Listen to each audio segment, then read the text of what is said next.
pada hari ini temanya agak sedikit mirip dengan apa yang tadi pagi waktu Sunday Service Pastor Iman Elroy sampaikan, yaitu second home. Kali ini kita bicara soal home, soal rumah.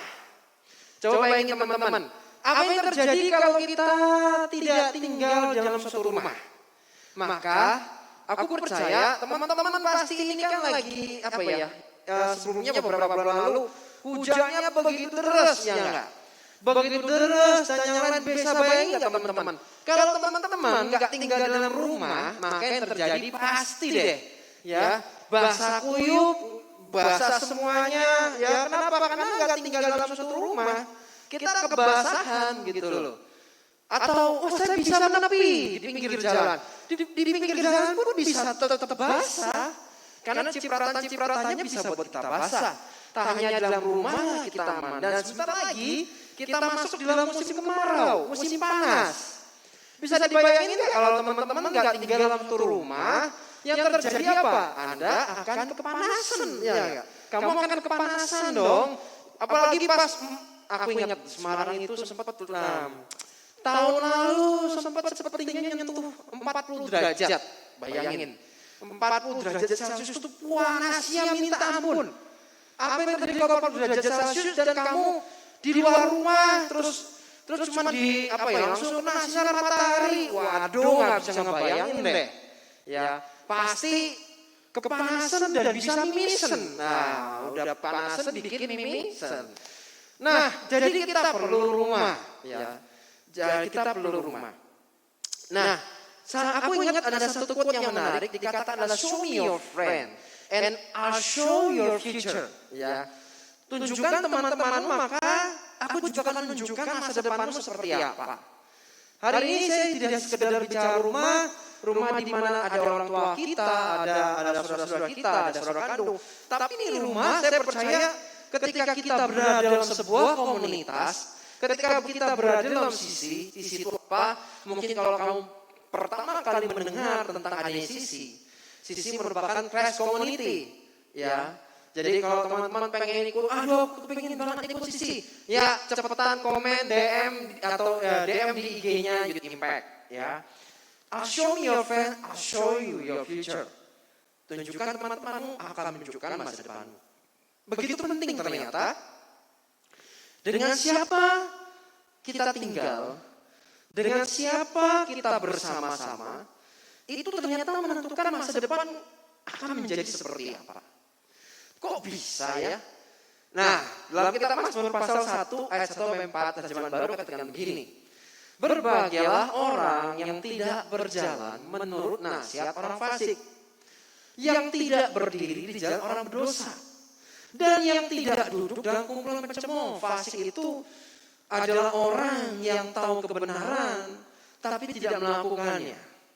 Yang tidak berdiri di jalan orang berdosa. Jelas sudah tahu ini dosa, sudah tahu ini nggak benar, tapi tetap dilakuin. Dan yang tidak duduk dalam kumpulan pencemooh. Pencemooh itu bisa julid, bisa nyinyir, bisa gosip, ya kan? Julid, nyinyir, gosip. Nah, bayangin deh. Firman Tuhan ngomong jangan kumpul dengan orang begini, ya. Tapi firman yang ngomong tetapi yang kesukanya ialah Taurat Tuhan. Dan yang merenungkan Taurat itu siang dan malam. Kenapa? Karena ia seperti pohon yang ditanam di tepi aliran air yang menghasilkan buahnya pada musimnya.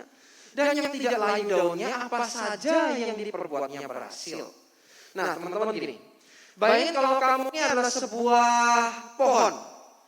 Kamu adalah benih, bukan pohon lah, kamu ini benih. Kamu ini benih yang sebenarnya benih yang unggul, benih yang luar biasa, karena saya percaya Mazmur 139 katakan kita ini ditanam oleh Tuhan. Dari kandungan rahim ibu kita sebelum kita lahir, Tuhan itu sudah nenun, sudah merencanakan kehidupan kita bahwa aku percaya namanya juga Tuhan yang merencanakan. Rencananya Tuhan pasti besar, pasti luar biasa, pasti keren. Nah, ini dia. Benihnya itu udah keren, udah bagus nih. Nah, tapi ada masalah. Masalahnya adalah kamu itu ditanam di mana? Nah, itu gak kalah pentingnya. Ketika kamu ini ditanam di tempat yang gak pas, Satu, pasti kamu nggak bertumbuh. Sebagus-bagusnya kamu tuh lu nggak bisa bertumbuh. Ya kan? Kita perlu ketemu dengan, kalau benih itu perlu ketemu dengan tanah. Tanah yang seperti apa? Tanah yang subur. Ya. Tanah yang subur maksudnya gimana? Tanah yang sudah dibajak. Karena di dalamnya banyak nutrisi, banyak makanan yang ketika benih itu diletakkan di sana, dia akan bertumbuh. Kalau benihnya bagus, keren, dan luar biasa, tapi kenyataannya ditaruh di tanah yang katakanlah kering, ya sebagus apapun kalau nggak ada air dan yang lain nutrisinya nggak ada, ya nggak tumbuh dong. Nah, sekarang juga sama. Kamu itu, kumpulanmu itu siapa sih? Ya. Temanmu itu siapa sih? Itu penting, teman-teman.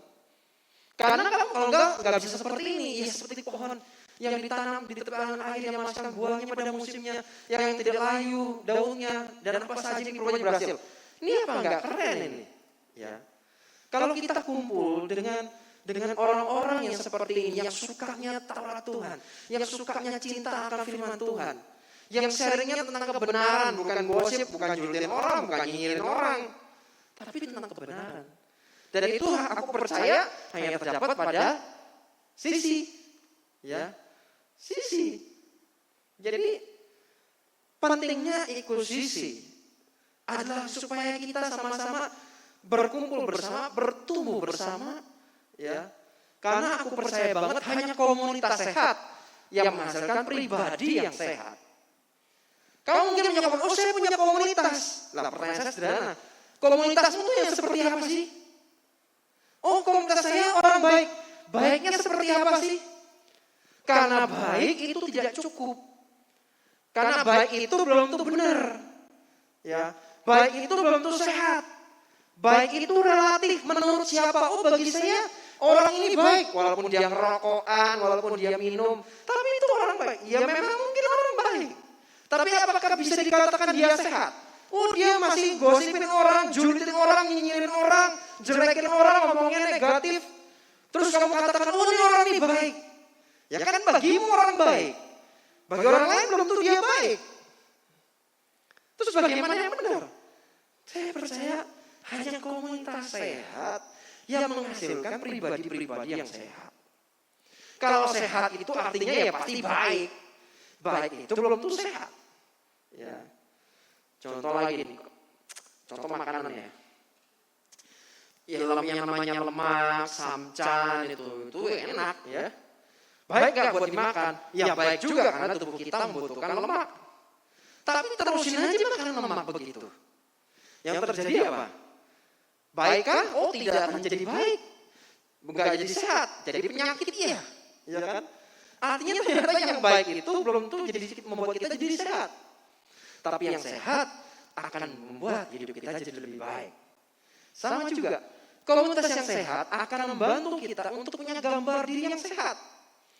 Jadi ketika kita berada dalam suatu rumah, ya, rumah itu maksudnya apa sih? Rumah itu membuat kita menjadi, cobalah, kalau kamu di rumah pastikan kamu jadi diri kamu apa yang diri kan. Kamu gak mungkin, pakai topeng. Kamu boleh di luar pakai topeng, pakai image mungkin ya. Jaga image sedemikian rupa. Pertanyaan sederhana, apakah kamu di rumah mau jaim-jaiman lagi? Kan gak mungkin. Kalau pengen lihat aslinya orang, itu di rumahnya. Itu aslinya orang kelihatan. Sama, kalau kita bicara soal rumah, di mana kita bisa tinggal di sana, di mana kita bisa berkomunitas dan kita anggap ini adalah sebuah rumah kita, maka saya percaya kamu akan nyaman, dan ketika kamu nyaman, kamu akan bisa menjadi diri kamu apa adanya. You must be yourself. Kamu tidak pengen jadi orang lain, tapi kamu jadi diri kamu sendiri. Tentunya masing-masing kita punya kelebihan, punya yang namanya kekurangan. Tapi saya percaya di dalam rumah ada yang namanya penerimaan. Ada gitu karena anaknya nakal, terus orang tua, oh karena kamu nakal, maka aku coret nama dari kartu keluarga. Oh ya nggak ada. Ya kan? Namanya juga home, namanya juga rumah, namanya juga keluarga. Ya nggak mungkin ada coret-mencoret. Ya. Maka dari itu, yuk mari punya komunitas yang sehat, Dan pastikan orang-orang sekeliling kita adalah orang-orang yang membangun. Dan komunitas yang sehat akan membantu kita untuk punya rasa confident, rasa percaya diri. Teman-teman tahu nggak bahwa saya juga dulu adalah orang yang paling tidak percaya diri. Orangnya minder banget. Jadi kalau teman-teman lihat aku bisa seperti ini ngomong begini, ini kalau nggak karena satu karena Tuhan, yang kedua pastinya karena ada komunitas yang aku anggap sebagai second home, yang aku anggap ini adalah rumahku, yang buat aku bertumbuh. Ada orang-orang ada seorang leader yang memberikan sebuah kesempatan, memberikan sebuah kepercayaan. Entah misalnya kalau dalam sisi misal atau komsel misalnya, mungkin mimpin praise and worship maybe, atau mungkin belajar untuk mimpin sharing, ya. Atau disuruh sharing, atau suruh kasih kesaksian. Ya mungkin saya nggak akan pernah bisa jadi seperti ini. Tapi karena ada orang-orang yang memberikan kesempatan, kepercayaan untuk saya bisa berlatih. Dari orang yang tadinya saya nggak bisa mimpin, saya nggak mampu.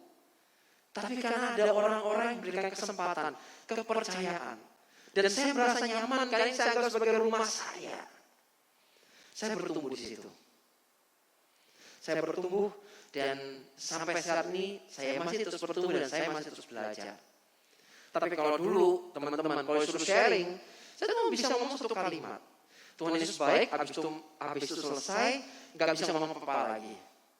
Tapi kalau sekarang bahaya. Ini kalau nggak ada waktunya, ini akan ngomong terus nggak tahu sampai jam berapa. Ya, jadi kalau zaman dulu cuma satu kalimat, ya Tuhan Yesus baik. Sekarang kosakatanya banyak. Kenapa? Ya karena saya nyaman, saya bertumbuh dalam rumah dan pada akhirnya bisa menjadi seperti ini. Dan rumah tidak sekedar berbicara mengenai tempat, tapi berbicara juga mengenai dengan siapa ya kita tinggal atau yang bersama dengan kita. Kenapa gitu? Karena ada orang-orang mungkin kamu merasa bahwa ketika kamu di rumah, tapi rasanya kayak bukan di rumah. Contohnya apa sih? Ciri-cirinya apa?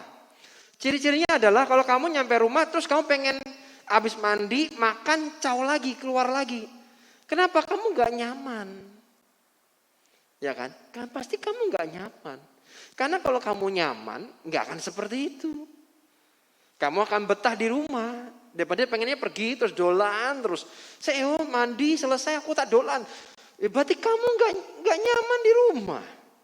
Kalau nyaman di rumah kamu ada perasaan homey, ada perasaan atmosfernya keluarganya kuat, hubungannya baik.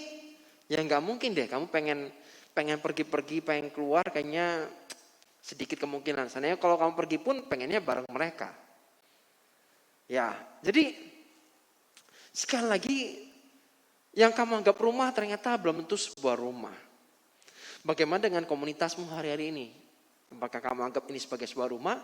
Makanya saya juga berharap bahwa di sisi ada atmosfer yang namanya homey gitu ya. Rasanya kayak rumah, orang bebas menjadi dirinya sendiri apa adanya. Ngomongnya apa aja juga boleh. Sharing hidupnya juga boleh. Sharing kekurangannya juga boleh. Ya. Bahkan struggle yang dihadapi juga boleh. Ada butuh yang namanya penerimaan. Karena dua kebutuhan dasar manusia adalah penerimaan dan pengakuan. Ya, dua dasar manusia itu penerimaan dan pengakuan. Perhatiin deh, orang-orang yang nggak dapetin begini, nggak dapat penerimaan, nggak dapat pengakuan, apa yang terjadi dengan hidup mereka? Yang ada kalau nggak dapat pengakuan, mereka akan jadi caper, cari perhatian. Kalau kamu lihat teman-temanmu ada orang yang caper, caper, bukan baper ya, baper beda lagi. Orang yang caper-caper begini biasanya kurang perhatian atau kurang mendapatkan pengakuan. Ada orang-orang di setiap kita nih butuh diterima. Setiap kita butuh diakui, butuh. Jadi jangan sampai ngomong, aku nggak butuh. Enggak, kamu butuh. Gitu loh. Kamu butuh diterima.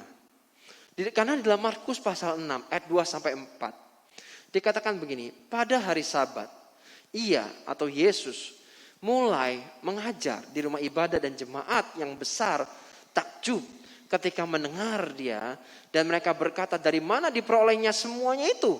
Hikmat apa pulakah yang diberikan kepadanya, dan mujizat-mujizat yang demikian bagaimanakah dapat diadakan oleh tangannya? Kemudian, bukankah ia ini tukang kayu anak Maria, saudara Yakobus, Yoses, Yudas dan Simon, dan bukankah saudara-saudaranya yang perempuan ada bersama kita?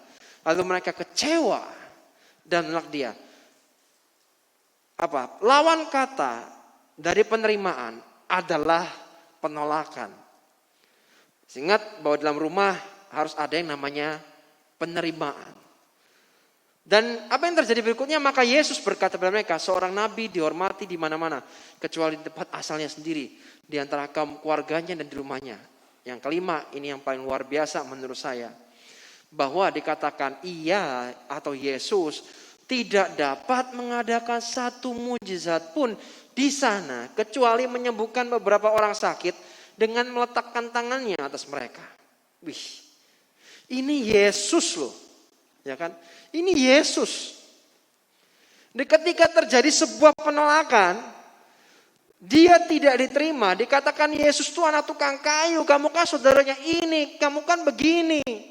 Ketika dia ditolak, maka Yesus tidak dapat mengadakan satu mujizat pun. Wih, padahal di tempat lain Yesus mengadakan begitu banyak mujizat.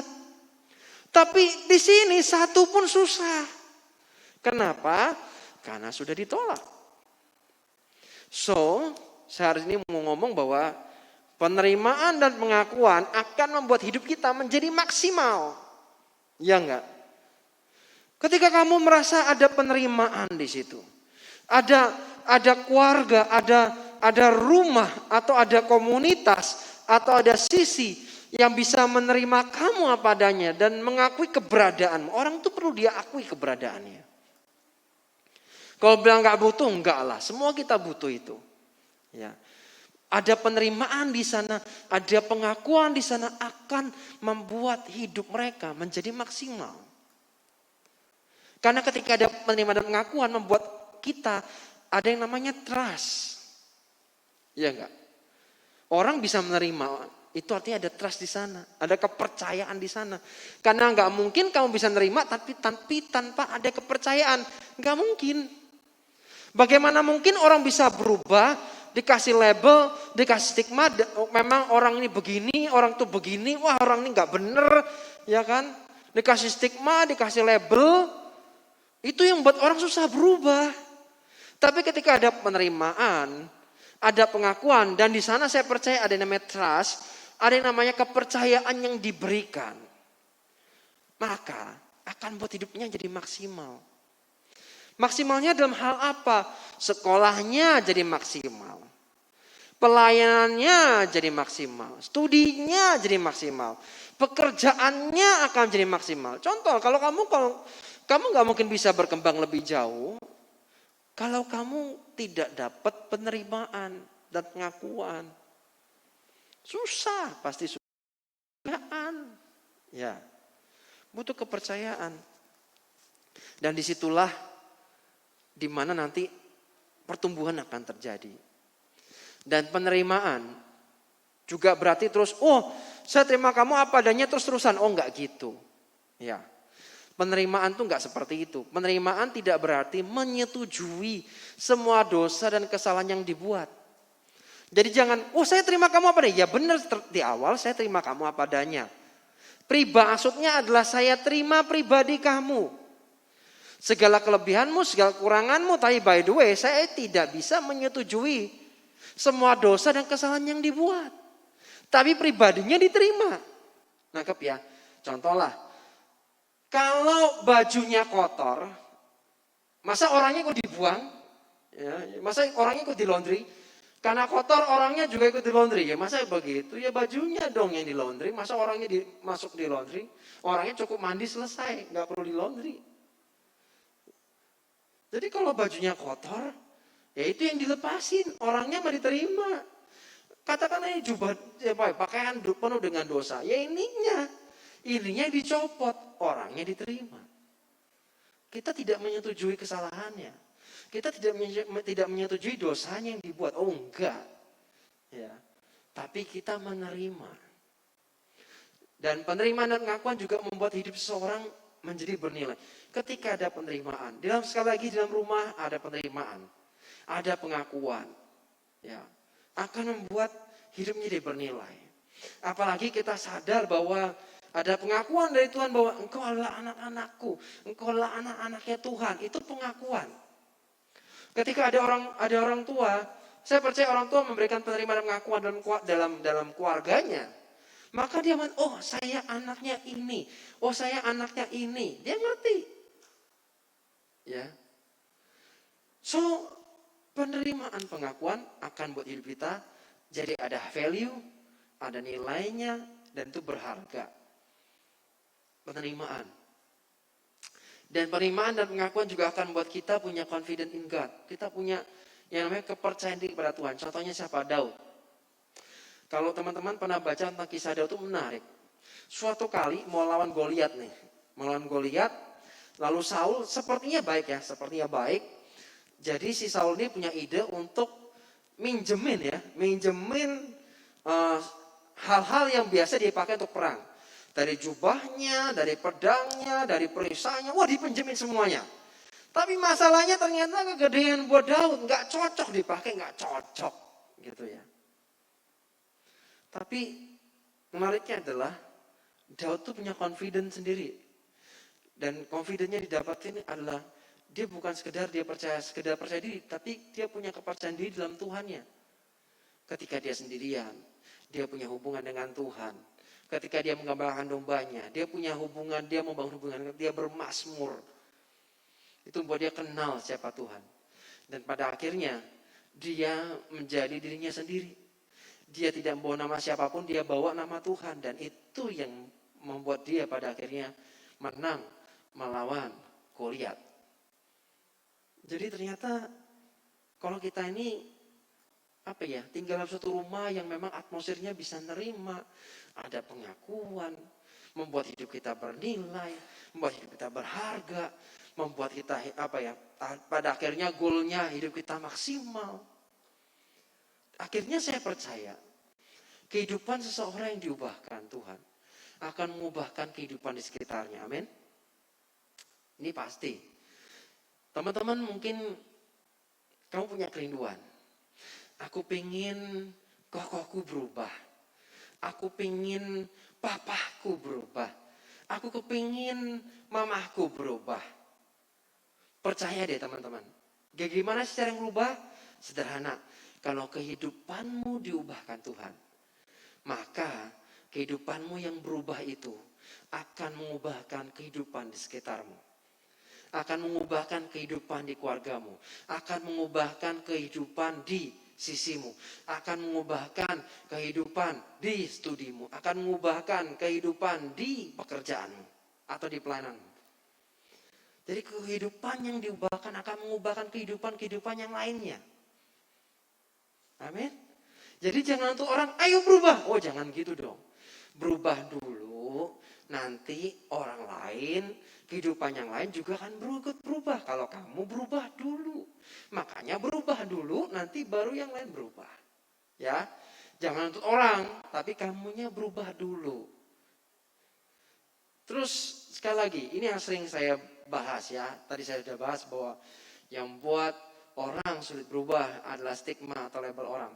Itu mengapa orang yang habis keluar dari penjara, misalnya dia bekas jambret gitu ya, terus keluar penjara, jambret lagi atau mencuri lagi. Salah satunya karena masyarakat sekitar, orang-orang sekitar sudah ngecap dia bahwa dia ini pencuri, dia ini malingan. Jadi ketika ada barang hilang, oh pasti dia. Padahal belum tuh dia. Tapi stigma atau nge-labelin orang itu ngerusak. Makanya jangan sering ngasih label ke orang lain, teman-teman. Jangan kasih stigma jelek atau stigma buruk ke orang lain. Kenapa? Nanti orang yang bersangkutan susah untuk berubah. Kalau ingin orang lain itu berubah, jangan kasih dia label. Ya, jangan ditempelin labelnya. Oh dia ini dasar anak gak baik. Oh dasar dia gitu. Jangan gitu labelnya, copot deh. Ya, coba berkatakan yang baik. Ya, Atau kamu merasa, aku ini anak bodoh. Loh, kok malah ngomong diri sendiri bodoh? Ya kan? Coba deh, label bodohnya dicopot. Pakai label yang benar. Labelnya siapa? Labelnya Tuhan. Kamu ngomong, aku ini ciptaan Tuhan yang sempurna. Ya kan? Aku tidak kekurangan, kalau aku kekurangan hikmat, maka Bapakku di surga akan berikan aku hikmat. Ya, jadi pakai label yang benar. Dan hanya orang di rumah yang bisa menerima kelebihan dan kekuranganmu. Jadi saya dorong, mungkin kalau kamu merasa mungkin di rumahmu kamu merasa tertolak. Nggak ada orang yang bisa, kamu merasa tidak ada yang bisa ngertiin kamu, tidak ada yang menerima kamu. Please, kamu bisa DM ya, IG, Instagram dari Youth Impact. Kita terima kamu apa adanya, ya. Terus saya percaya, saya close dengan ini. Ketika kita di rumah, kita bisa menjadi diri kita sendiri apa adanya.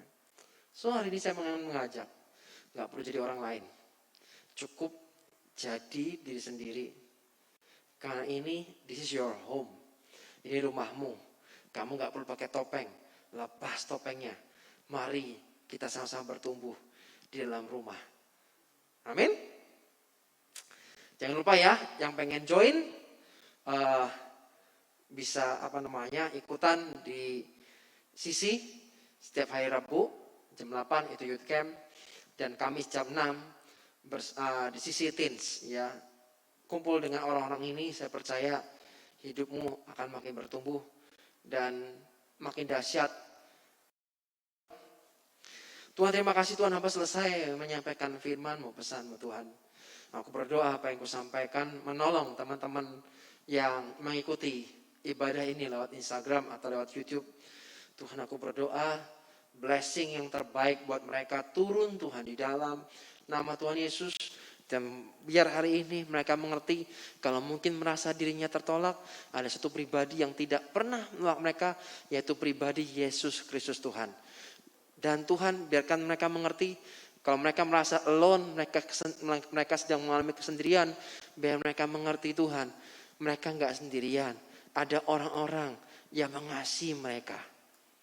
Terima kasih Tuhan, biar kasih dari Allah Bapa, anugerah yang besar dari Yesus Kristus Tuhan, dan penyertaan persekutuan Roh Kudus-Nya menyertai kita hingga Maranatha. Di dalam nama Tuhan Yesus dan yang percaya katakan amin, amin.